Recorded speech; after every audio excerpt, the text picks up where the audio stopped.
Hi అండి. మీకు తెలుసా? ఈ సమ్మర్‌లో మ్యాంగో ఐస్ క్రీమ్‌ను బయట కొనే క్రీమ్స్ ఏమీ లేకపోయినా, ఇంకా స్టవ్ వెలిగించే పని లేకుండానే అన్నీ ఇంట్లో ఉండే వాటితోనే చాలా టేస్టీగా, సింపుల్‌గా ఎలా చేయవచ్చునో ఈ వీడియోలో మీతో షేర్ చేసుకుంటున్నాను. దీనికోసం బాగా పండిన తియ్యటి మామిడి పండును చిన్న ముక్కలుగా కట్ చేసి తీసుకోవాలి. ఇప్పుడు ముందుగానే నానబెట్టుకున్న అరకప్పు జీడిపప్పును మిక్సీ జార్లో వేసుకొని, అరకప్పు కాచి చల్లార్చిన పాలను పోసుకొని మెత్తగా గ్రైండ్ చేసి తీసుకోవాలి. దీనిలోకే 1 కప్పు మ్యాంగో పల్ప్‌ను కూడా వేసుకొని, మామిడి పండు తీపిని బట్టి 2 టీ స్పూన్ల పంచదార కూడా వేసుకొని దీన్ని మెత్తగా గ్రైండ్ చేసుకోవాలి.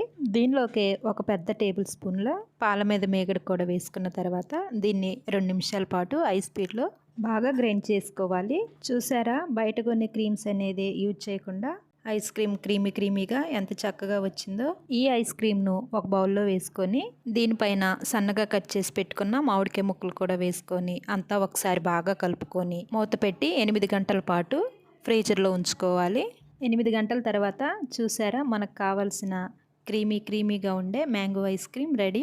చూసారు కదా, అస్సలు స్టవ్ అనేది వెలిగించకుండానే అన్ని ఇంట్లో ఉండే వాటితోని చాలా హెల్తీగా చేసిన ఈ ఐస్ క్రీమ్ మీకు నచ్చినట్లయితే మీరు కూడా మీ ఇంట్లో ట్రై చేయండి. పిల్లలు చాలా ఇష్టంగా తింటారు. వీడియో నచ్చితే లైక్ చేయండి, ఛానల్ను సబ్స్క్రైబ్ చేసుకోండి. Thanks for watching.